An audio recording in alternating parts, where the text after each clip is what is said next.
Hello everybody and welcome to another video of CS301.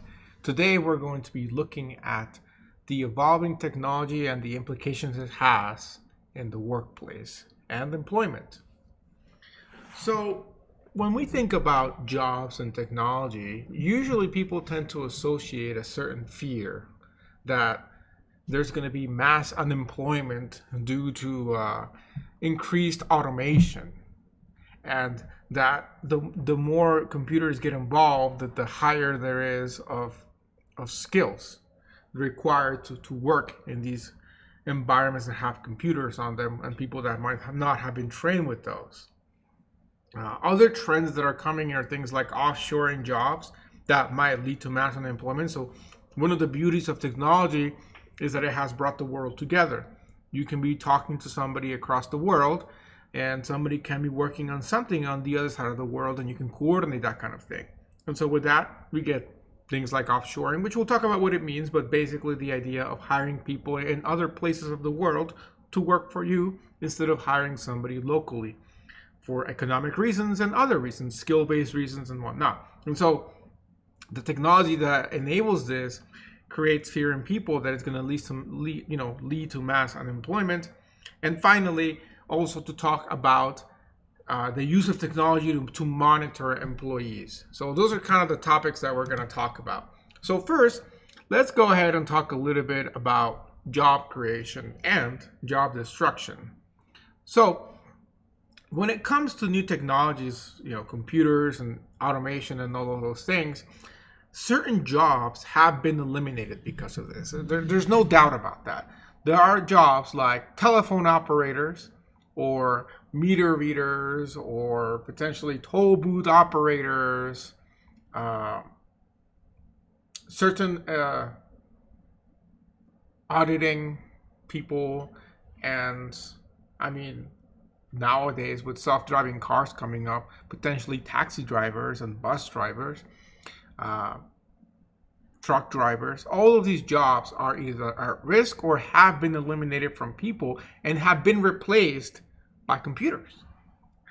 Certain factory jobs have been replaced by computers. And this is nothing new. We look back to the Industrial Revolution, that took a lot of people's jobs away. But here's the catch.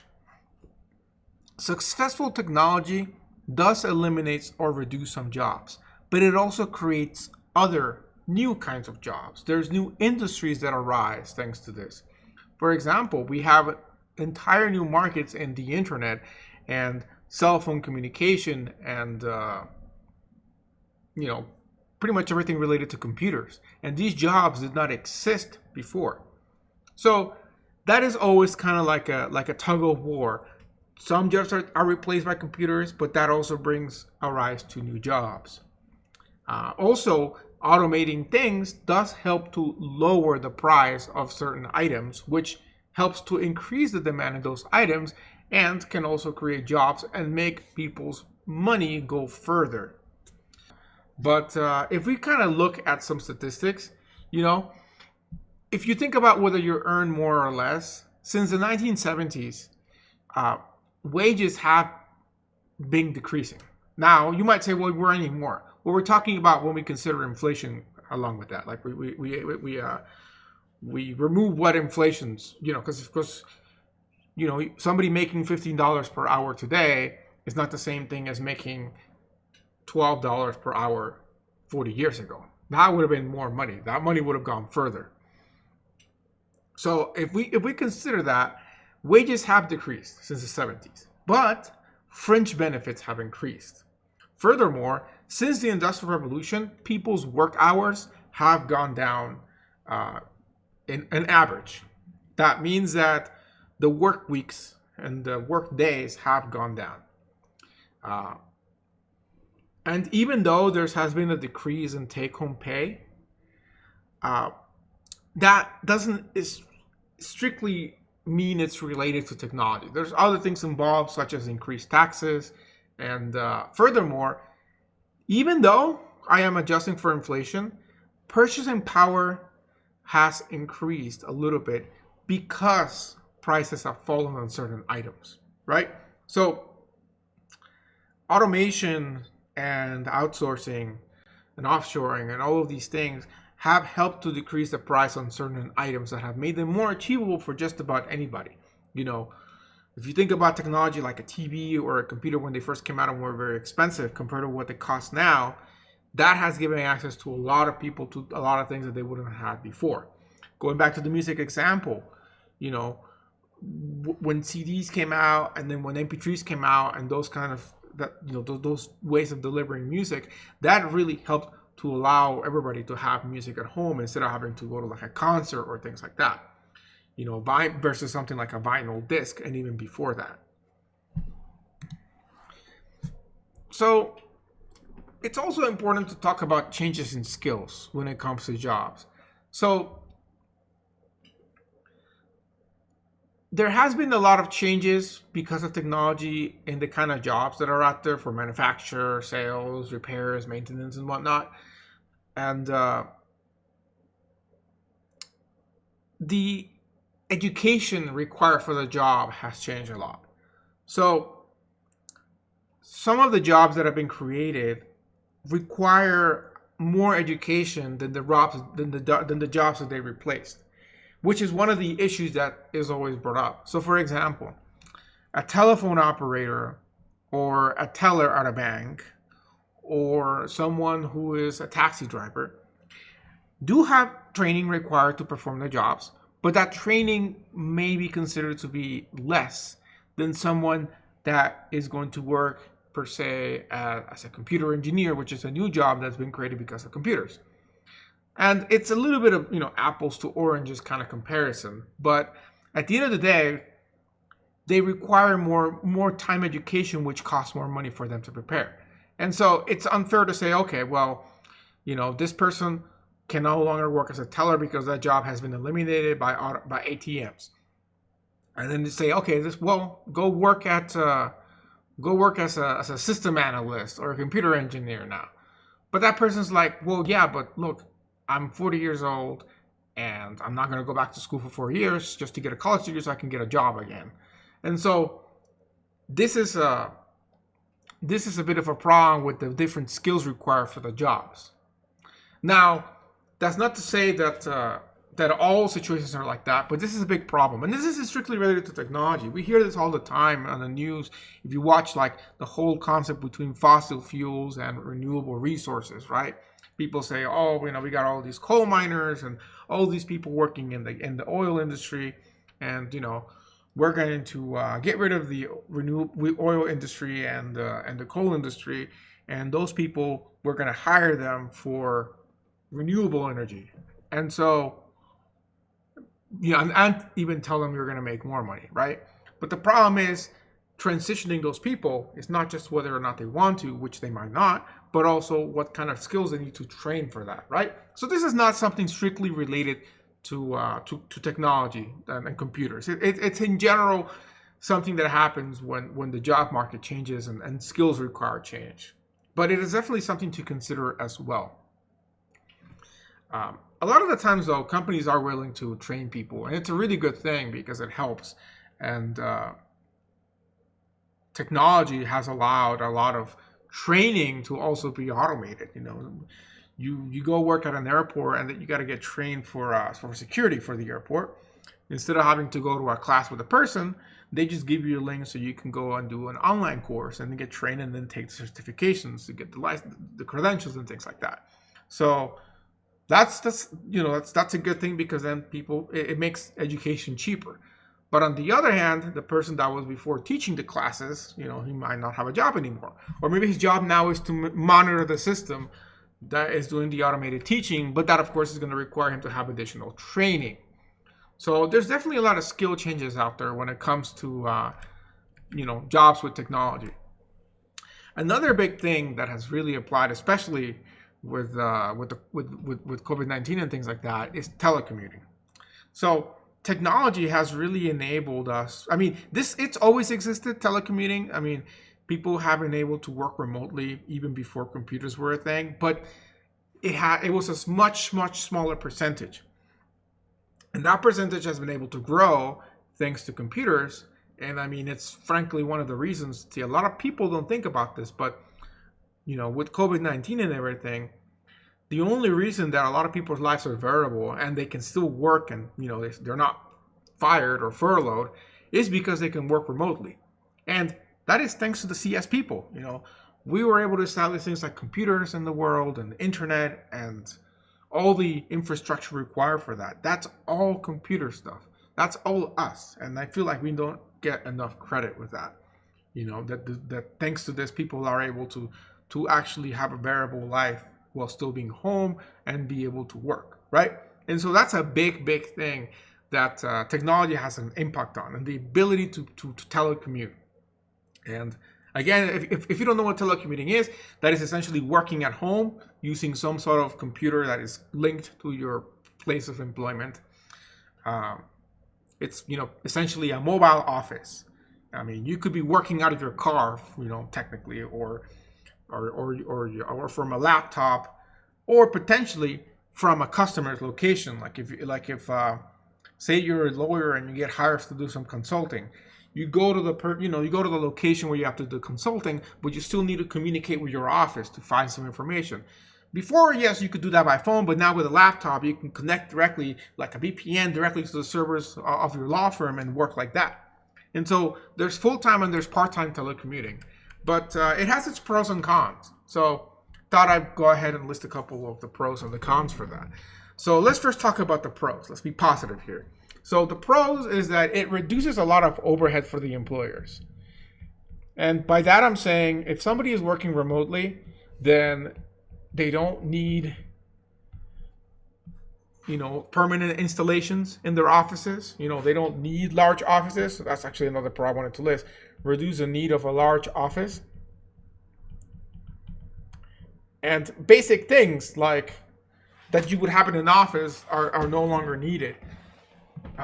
Furthermore, you got to get a parking spot for the employee. You have to janitorial to clean up offices. All of these things that support offices are no longer needed. So this is definitely a benefit for the employers, which hopefully, I'm not saying anything he does, he can pass on to the employee in the form of higher compensation. Employees can be more productive, satisfied, and loyal because of this. So you get basically a happy employee because he can work from home and doesn't have to commute, which is another big thing. It reduces traffic congestion, basically. Pollution as well, because you don't have extra, cars driving in the road trying to go to work every single morning. It also reduces our need in fossil fuels because he's not using gas. He's staying home, and potentially might reduce stress as well. Because I don't know about you, but I frankly hate to commute. So that's the one good thing about remote learning that I personally like, is no commuting. So I can definitely sympathize with that. Some people love to commute though, but I think I'm gonna go on a limb here and say that the majority of people are not fans of commuting to work, especially when their commute is longer than half an hour. So, and by the way, it is not just about whether you like it or not, but it does reduce the expense of commuting. And also, this is not something that we think about, but it technically also reduces the costs of things such as work clothes even. If you're working from home, unless you have your webcam on, like I do in some of the courses, I could be wearing the same clothes every single day potentially, right? So I don't need special suits or uniforms to be able to work at an office when I'm working from home. Especially if it's something like a suit that would have to get dry cleaned and things like that. But in this class, there's no webcam, so you don't see that. But if you go look at the other classes that I do, like 302 and 202 and whatnot, I do turn my webcam on, and I do try to at least wear a nice shirt on. So, yeah. Also, and this is the biggest pro, is that it allows work to continue even if there is a natural disaster. Like, for example, a blizzard, a hurricane, a pandemic, case in point. So, yeah, these are all potential benefits of telecommuting. But not everything is nice. There are some downsides to it. So let's talk about the cons of telecommuting. The biggest one that I frankly see is resentment. Because unless everybody's commuting, and I mean, Facebook, I believe, announced that a certain percentage of their employees were going to permanently telecommute, basically work remotely. I don't remember the percentage. I want to say it was anywhere between 20 and 50%, but I'm not sure. And so the problem is that the people that do have to commute, do have to work in the office, typically show some form of resentment, which can be negative in collaborating with some people. And some of these pros can also be considered as cons. For example, not needing to commute somewhere can potentially mean that you are working not just in your normal working hours. The commute serves two purposes really when you're working.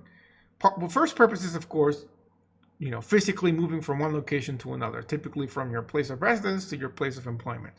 But the other part that the commute really serves is to separate your work life from your personal life. Now, this frankly doesn't apply to someone like me because I'm responding to student emails all the time, and I frankly don't even think this is a job. I love this. I'm having a bunch of fun. I feel like I'm still a student. So I'm a little bit different in that. But for the majority of people that do consider their jobs to be like actual hard, then the commute really serves to sort of shut down from your work brain to like your home brain with your family and kids and all of that. So that's definitely one of the cons. You lose that. And what ends up happening is you get like odd work hours because now you're working, it's very easy to work for 5 more minutes after 5 because you're still here and, there's no commute, so might as well keep working. Or you just keep working for a couple of hours, and it really messes up your schedule a little bit. And so along with that, you might not feel like you're part of a community when you're working from home. So loyalty weakens, typically. This is something that's basically, I don't want to sound fancy, but like statistics have shown that this happens. But it really is, if you kind of read. Loyalty weakens because you don't feel like you're part of somewhere. If you're working at a great company, let's say you're working like a great, Google or something, you're working at these great companies and you're on the campus there, you feel like you're part of them. But if you're working from home and you don't see that, you don't have that reinforcement. And so that loyalty weakens and you might quit, you might change because at the end of the day, it doesn't affect you really. Even though it might, but you might feel that way. On the other hand, the pro of like not needing a large office for the employer can become a con for the employee because now the cost for office space has shifted to the employee. Because at the end of the day, you're going to have to work from somewhere in your house, right? And, we might not all be privileged to have a special space to work like an office. Some people might live in smaller places. And now they have to scramble to figure out somewhere to work. For all of you guys out there that are watching these lectures, you might be sitting in your personal computer, or you might be sitting in like your dining room, or you might be actually, I don't know, if I was a student and this was happening wrong, I'd be in my bed, like, listening to a lecture or something, and have the TV on the background or something. But, I would feel comfortable like that. But the thing is that when you're working, you need to have somewhere, you need to pick somewhere to do that. And so, if it's a job versus like remote learning, then you might actually need like a nice little quiet space to get work done. And so that cost is now shifted to the employee to basically scramble to set that up. In my scenario, I already had an office, and I already had a bunch of the stuff that I used, but like,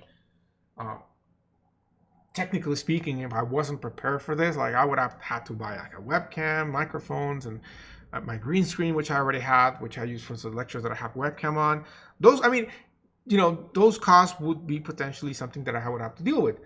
And I'm pretty sure that a lot of the people that are not in the tech field and, will probably have had to deal with this in one way or another. So that's definitely one of the cons for the employees.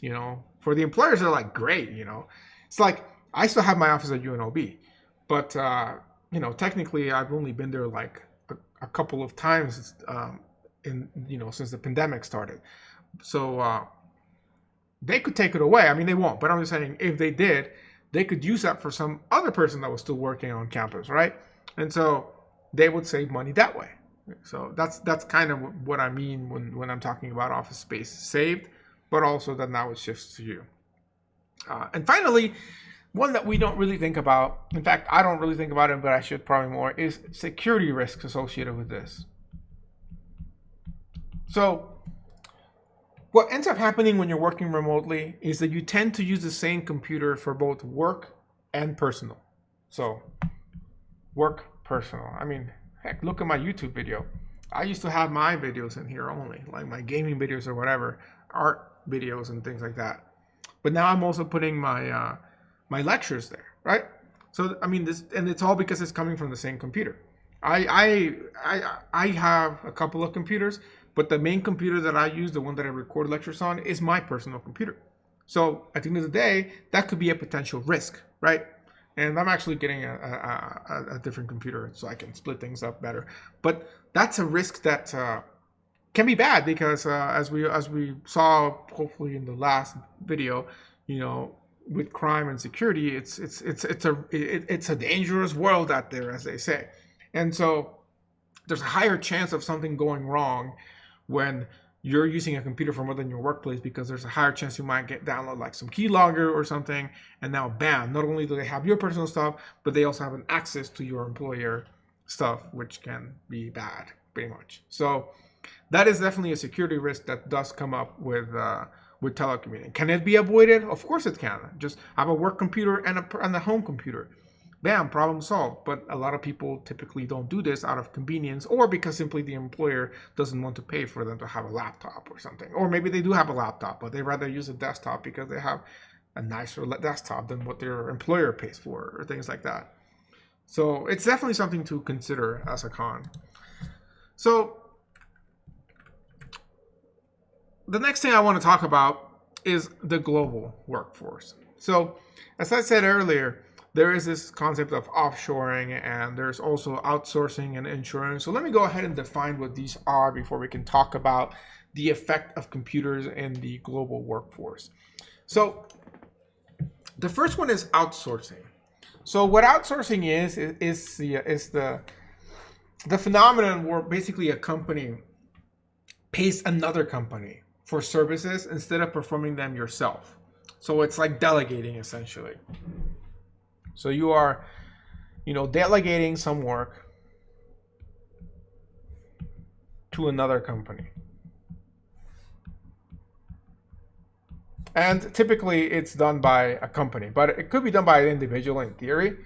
In fact, I think I mentioned in some other video what happened, but there was an employee that was working for a big tech company whose job was to program, and he made pretty good money, but he actually didn't do the coding himself. He outsourced by hiring other people to do it for him from like a different country.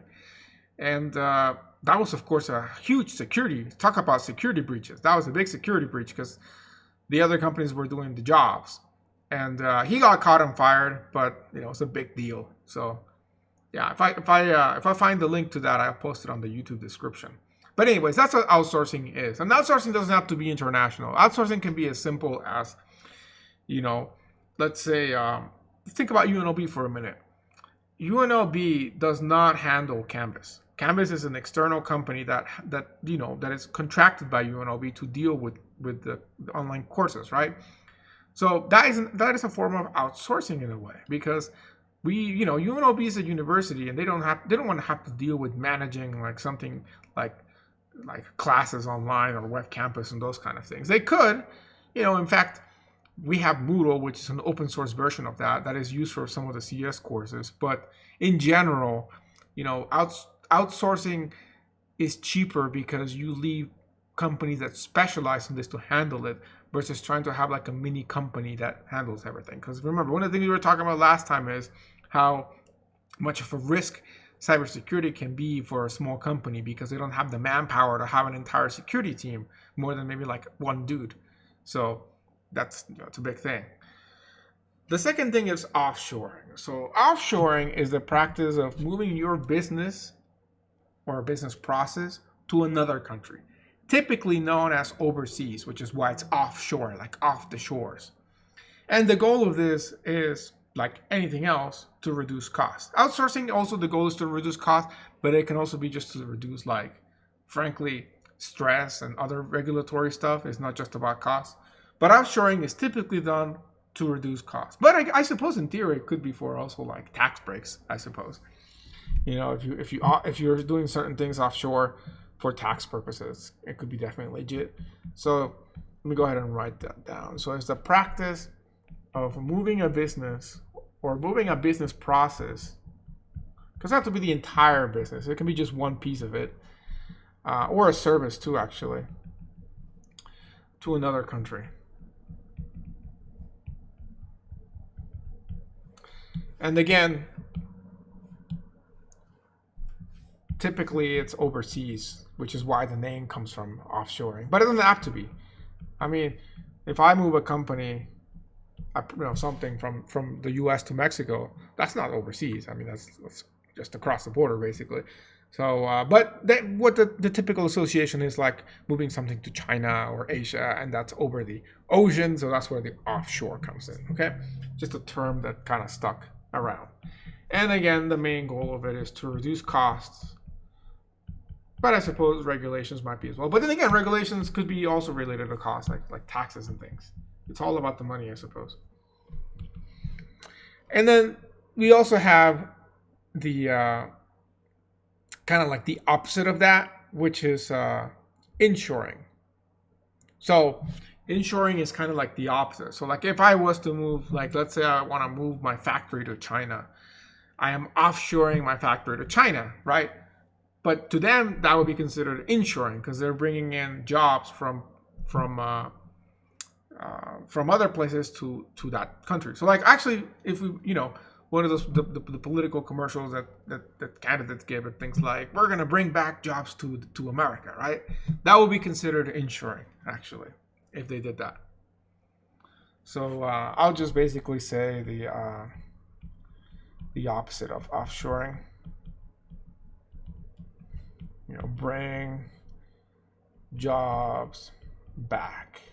I almost sound like I'm doing a political commercial here. Bring jobs back to America. I mean, that's a good thing at the end of the day. Don't get me wrong. But, that's just that. So, just as a fun fact, by the way, about 5% of U.S. workers are employed by foreign companies. And what that means is, again, like, let's say, I guess, I'm not sure, but at least last time I checked, I think BMW was owned by Germany, right? I think so. Maybe it could be England. I don't know. I mean, I know BMW originally German, but like it's a merge of multiple car companies. I think that's where the BMW part comes in. But let's just assume that they're still owned by Germany. If they put a factory here, that would be a form of inshoring for us, but offshoring for them, right? And it turns out that about 5% of U.S. workers are employed by foreign companies, such as, I guess, could be BMW. Or I know some gun manufacturers have, like, factories in the U.S., so that could be another example. What other things does the U.S. have other than guns and cars and... I'm sure they manufacture a lot of things. I don't remember off the top of my head. But clearly 5% of the workforce is coming from that. So it's considerable. Now, of course, this is what the people always complain about.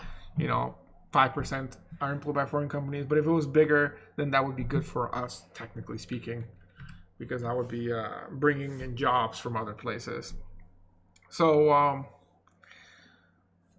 let's talk a little bit about what effects we have from this outsourcing, offshoring, and inshoring. The first thing that people typically hear with offshoring is that consumers complain about customer service representatives. Amazon or Google, or I think Amazon's the only one for sure, because I don't know if Google does it anymore. But Amazon outsources their customer service to India and other places. And those places might be not places where people speak the same language, or they speak the same language, in this case English, but with a different accent. And so we get all the typical complaints about like, oh, I don't understand the customer service rep because he's from a different country and it's hard to understand the accent. So that's a typical thing that people complain about. And an example of problems that could bring with offshore. And it's not just for customer service, but communication might be a problem, right? If you're working with somebody who's in a different country, like let's say you're outsourcing or you're offshoring certain coding job to Eastern Europe because it's cheaper, communicating between you and them might be a problem. So, there might be some loss in communication, which might cause problems in productivity. The other problem with offshoring is that, again, the whole political thing, right?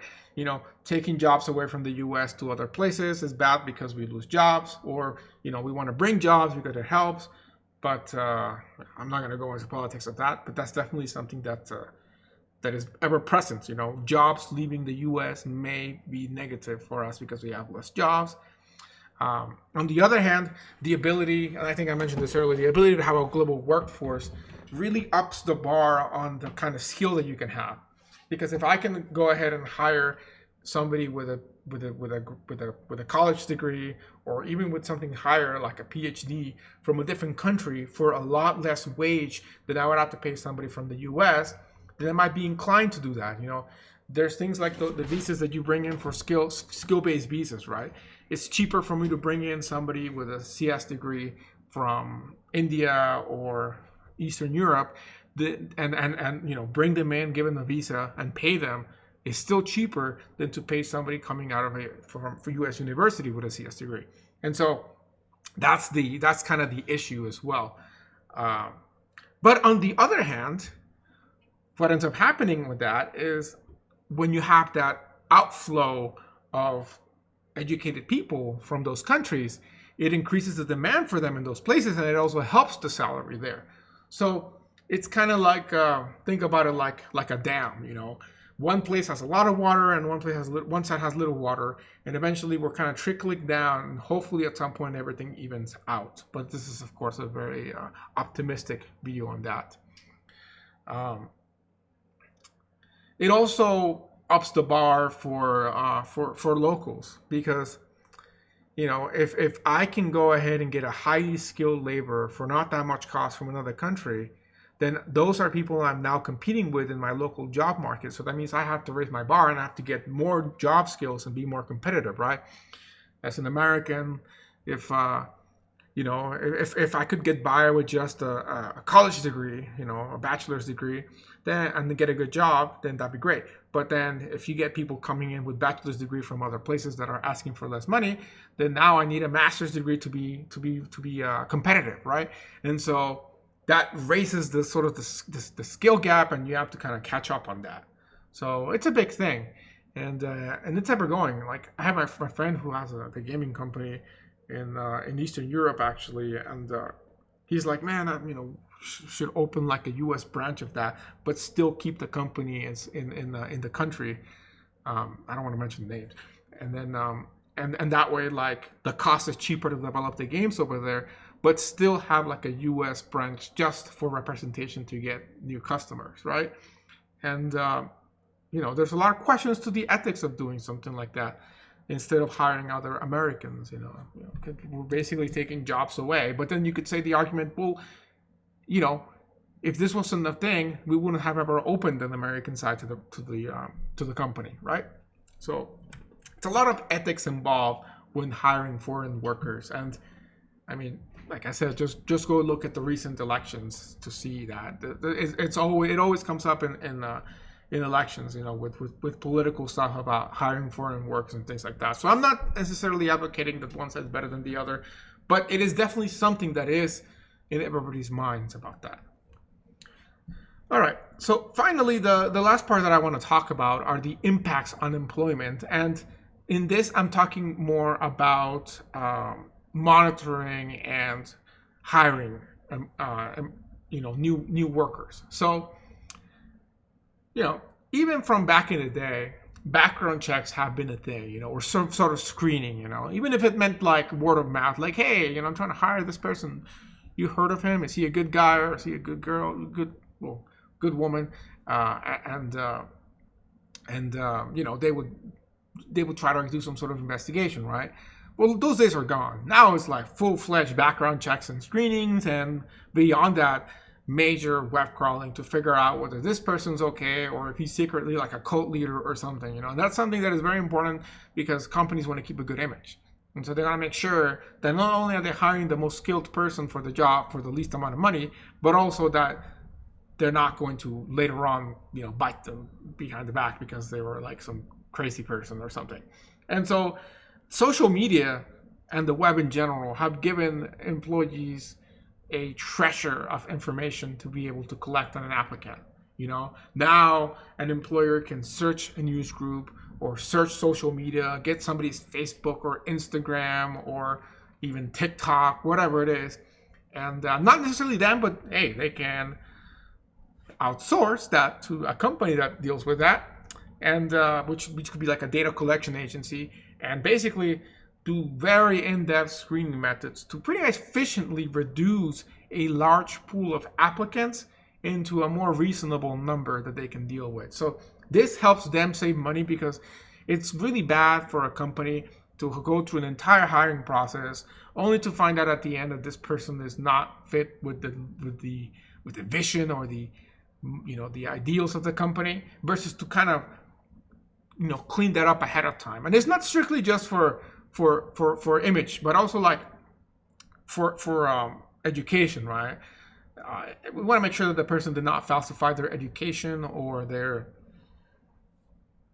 recommendation people or references and things like that. So data collection agencies allow basically, and background check and screening companies allow them to be able to automate a lot of that, or to handle large amounts of them quickly, so that you can get the smallest pool of applicants that are all qualified. And now it's a matter of just picking from those, right? And we get a lot of companies that advertise all the time on the internet for doing that for a company. Like, I'd rather not name any of them because I don't want to advertise for anybody.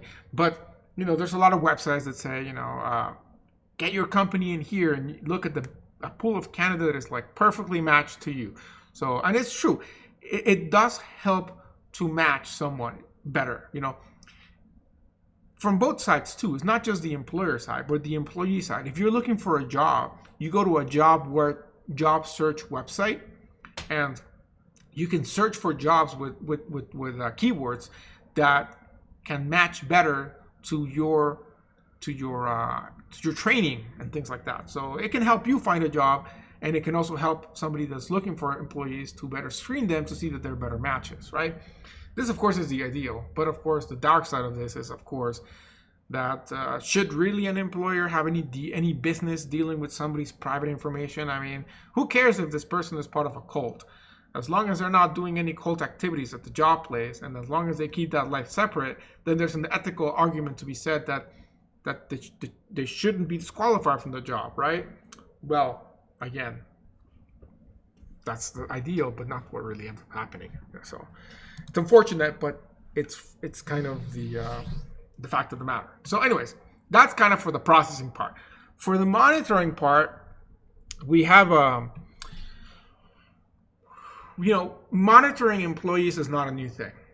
If you look way back in the day, there were things like time clocks. You had a little check-in clocks where they would push a button and they would like stamp a little, clock sheet, and that's how they would make sure that somebody was not late to the job. So monitoring employees has always been there, and the reason why, there's a lot of reasons why, but at the end of the day, there's a certain level of distrust between an employer and an employee to make sure that they're actually doing their job, because it saves them money, right? You could have somebody like checking every single person arrive on time each day and left at the end of their shift and not before, or you can just have a little clock that takes care of that and a little stamp sheet. And it's a form of automation, and it saves money for the business, in which hopefully, ideally, means higher pay for the employees. And of course, maybe not, but it does eliminate the job of the person that used to check for the time logs. Now you maybe have one person as a manager monitoring everybody, instead of having like a dozen of people that would log everybody in and out of the company whenever they came to work at that factory or whatever. So monitoring has always been a thing, But it has changed from being mostly a blue collar kind of job to what is considered to be any job really that there's monitoring, because the frequency of it has greatly increased, and the reach of it has greatly increased. For example, there are now software that is strictly made to monitor somebody working in things like a computer. There are active things like basically keyloggers at the end of the day. Keyloggers are, by the way, I don't know if I ever mentioned what they are. Keyloggers are programs that record every input that you give to the computer, be it a mouse movement, but most importantly, not that useful, but for the mouse movement, but most importantly is keyboard entry. So anything you type in the keyboard is stored in the log. And then you can look at those logs and basically see what they were typing. And then that's a lot of data, but then of course you can automate any, discovery of the data to basically see if there's anything sketchy, like special words that might flag something, like if somebody typed the word Facebook, because they were probably entering Facebook, right? And so that could basically allow employers to see what they're doing. Furthermore, they can monitor things like what websites they visit or where they go on the internet or who they communicate to, because to avoid this. And a lot of the times employers do prohibit employees from using personal devices, because they want to be able to use the devices that are monitored, essentially. So it's definitely, monitoring has definitely increased. And that, of course, always brings up the question of privacy. Where do we draw the line on how much do we allow our boss to monitor us, even during work time? And so there has been a couple of acts passed about this and whatnot. So I kind of want to talk about those. So, but first of all, let me give you some stats that are interesting. So roughly half of all major companies monitor a employee's email or voicemail. So 50% of companies will monitor your work email and work voicemail. Okay, so toss a coin and then you'll know if they're looking at you. And they will intercept your emails, essentially. The majority of companies use some form of web reporting and monitoring. They also add blocking or censorship to certain websites at workplaces, such as adult content, sports sites, job search sites, which is interesting, and social network sites. Their reasonings for this are varied, but the biggest one being to basically limit the impact on work productivity, so we don't have people wasting work time on Facebook. And this actually kind of brings it back to the whole concept of telecommuting, right? Telecommuting restricts how much monitoring an employer can have, because if you're at home and there's no camera, looming over you from the roof, you can go and have even if you're using your work computer, you can have a second computer next to it, your personal computer, and then go on Facebook all day, and nobody will be the wiser unless they they might see you stop typing for a while, I suppose, but then you can tell them you were thinking or something, right? So that's the thing, that it's a lot harder to monitor people that are working remotely. So I suppose this is both a pro and a con, depending on who you ask. But again, the main purposes are increasing productivity and checking compliances with rules of communication. So if you're working in a job that has a certain level of clearance required with it, then there are certain you have to comply to certain things with that. You're not leaking secrets to somebody that you shouldn't, essentially. And so that's another reason for monitoring as well. And also just overall detecting behavior that might be threatening in one way or another. And finally, for security. So avoiding somebody from downloading a virus or other malicious software into a computer. There's a higher chance if you're on a work computer and you're browsing forums or looking at Facebook and somebody's like, oh, check out this funny GIF, and then you download this GIF and it turns out that it's a virus, that exposes you to that risk. versus, strictly focusing on just work material on that computer. So that's another of the reasons that they actively monitor and have antiviruses and things like that as well. And of course, harassment against other employees. So if you're sending a message to your coworker and you're putting something inappropriate in there, then employees want to catch this before it goes higher up, essentially, to prevent it. And so, talking about the different things that have kind of court-wise or Congress has made of this, there's the Electronics Communication Privacy Act, and that act basically prohibits interception of emails and reading stored emails without a court order. However, it makes an exception for business systems. So the courts basically put a heavy weight and said that if the computers, the mail system, or the phone system are owned by the employer who provides them for business purposes, then they have a right to spy on them.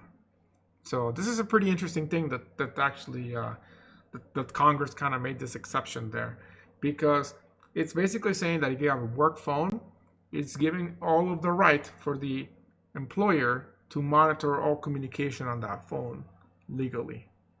If you have a work email, they can monitor all that information legally. And by legally, I mean they don't need a court order. They can just do it for the lulz, basically.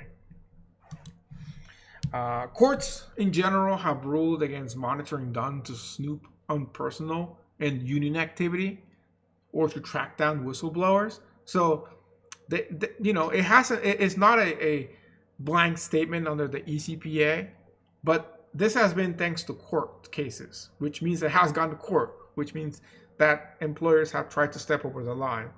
So at the end of the day, a term that's very important when figuring this out is expectation of privacy.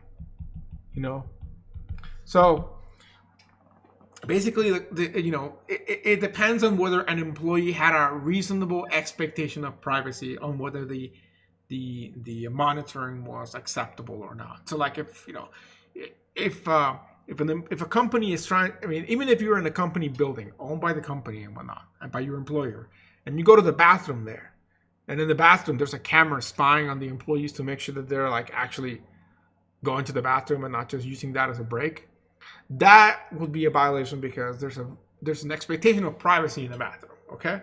And don't be surprised at this. This has happened before. So, the ending result of this, what you should take, be proactive about if you work for someone, is read their privacy policies regarding whatever you're focused on. If you're worried about your email being monitored or your voicemail with a work phone, read the privacy policies. They probably have one. And also something that is useful to know is the National Labor Relation Board, abbreviated NLRB. They set the rules and decide the cases between work and employer relations. So if you have a problem with this stuff, feel like your privacy is being violated or something, then you can talk to those people and they can help you out. Talking back about social media, when somebody performs disciplinary action on someone because of their personal, non-work social media, is a big argument that we are facing today.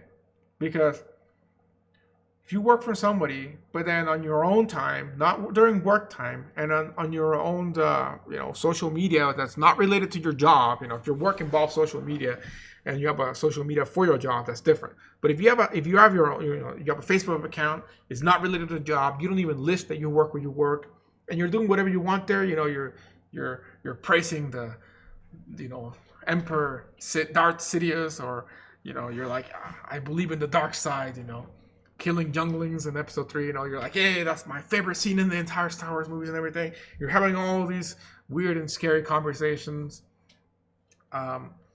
Is there a right for an employer to restrict you on what you can and cannot say outside of work time, and what you can and cannot do? Do they have the right not just to restrict you, but can they fire you for violating those rules? And this is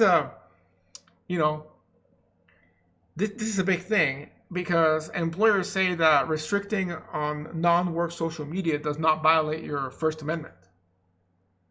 And so that's a big statement, like, well, why doesn't it?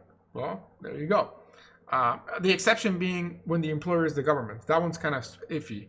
If your employer is the government, then they cannot limit your freedom of speech, essentially. But if your employer is not the government, which is the case for the majority of people out there, then technically speaking, them restricting you on non-work social media is not a violation of freedom of speech. You should write this down because it's important. So an employer restriction on non-work social media does not violate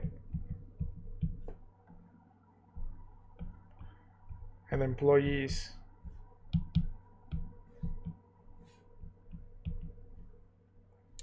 freedom of speech. Now, this is controversial. I mean, I'm not gonna lie, that is controversial. But in court cases, something can go to court, and then we can get a ruling in court that changes this. But as of today, when the video is being recorded, and that's what I am aware of ongoing court cases and litigation, this is still the case, with the exception being government. Okay, so asterisk, exception, government. And I mean, technically speaking, I myself am a state employee, government employee, right? Because UNLV is owned by the government, I think. So I suppose that I would be an exception to that, because I can say whatever I want. Now, of course, whether I should say whatever I want or not is an ethical question. So, that's a different story. But it's definitely something very important to be aware of. And the argument said by employees or by employers is that content in social media is more widely distributed, and thus the impact is stronger than something of a private conversation, right? So you talking crap about your job in a private message with a friend is okay, but you talking bad about your job in social media can violate the terms that your employer puts, and they can dismiss you for this. Always be very careful. Read the tiny footprint. That's what they say. Read the footprint of everything that you're signing. So it's quite controversial. Don't get me wrong. This is by nature controversial, which is why I wanted to bring it up. Finally, another thing with monitoring that is kind of new is GPS that I kind of had here.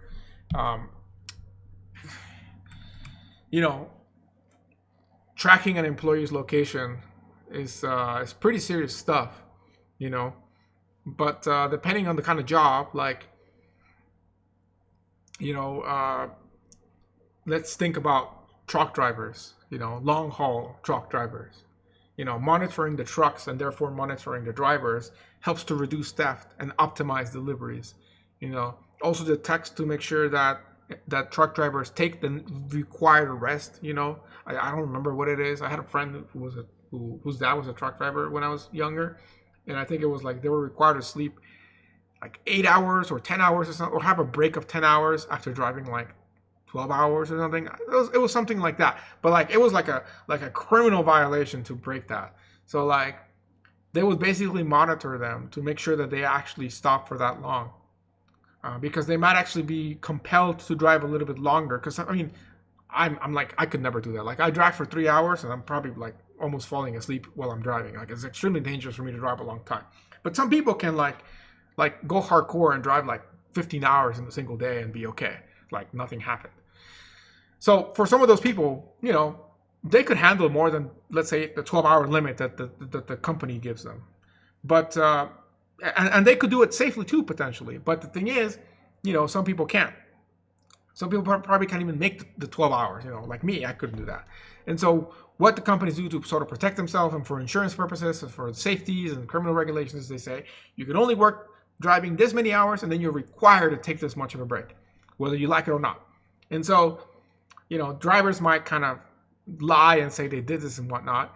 And that's why they track them with GPS and things like that, to make sure that the rest are as long as they should be, and also to make sure that they're not violating the speed limit. Because, that's another thing, right? The truck driver might be going like 150 miles per hour. Well, actually, I don't know, that's even possible in a truck. Let's say they're going 80 miles per hour, okay? When the speed limit is 60. And the company doesn't want to look bad, because then they get a bunch of calls from angry people saying like, yo, this driver that had the Nintendo logo on the truck, like, just passed me at 80 and almost made me crash. They don't want that negative press. So this is one of the usages of GPS tracking that has positive implications, because it helps keeps people safe with rest breaks, but can be negative because you are essentially, your employees are losing their privacy, and some of them do complain about this. Another example is, for example, nurses in hospitals. So, they want to track where the nurse is, so that in case of emergency, they can figure out which nurse to go where and whatnot. So this will be another use of GPS tracking. But they can also track whether they're in a lunch break or in the bathroom and things like that. So you can see how this can be problematic, or not problematic, but at least controversial. So those are all examples of impacts on employment and monitoring, for the better or the worst, that are definitely implications of evolving technology in the workplace, which is what today's topic was. So hopefully this was a brief lecture. It doesn't mean that this topic is brief by any means. This is obviously ever changing. We don't know what tomorrow holds for this. As a prediction, I can say that monitoring will increase ever more. Now with machine learning and AI and things like that, it's a lot easier to automate this monitoring. So in the past, you could keep track of IP addresses of websites that employees are connecting to, and then you have like one guy that just kind of keeps track of everything. Now you can take that person's job and automate it, and still have like somebody working there, but instead of having to look at tons of data, they can only look at the highlighted data that the automated system gives them, to more easily see potential inappropriate behavior that an employee might be doing. So I can definitely see that as an increasing success and more focused monitoring. Also, somebody is on the other side of the monitor usually, or at least back in the day. So if somebody was monitoring your location, if somebody was monitoring what websites you're on, it was a person. People have a problem with that when it's a person. People seem to have less of a problem when it's just a machine. Now, I'm not here to say whether that's a good thing to have, a good position to take or not. But, if people prefer to have an automated system monitoring them than an actual person, then it does seem like the future might lead us to that, where we're going to have more automated monitoring and less people looking at our data, which might make people feel better. Whether or not this is a good thing and it's truly better, we'll have to wait and see. But for now, I thank you for watching, and I look forward to seeing you in the next video. Thanks again, take care, and stay safe out there.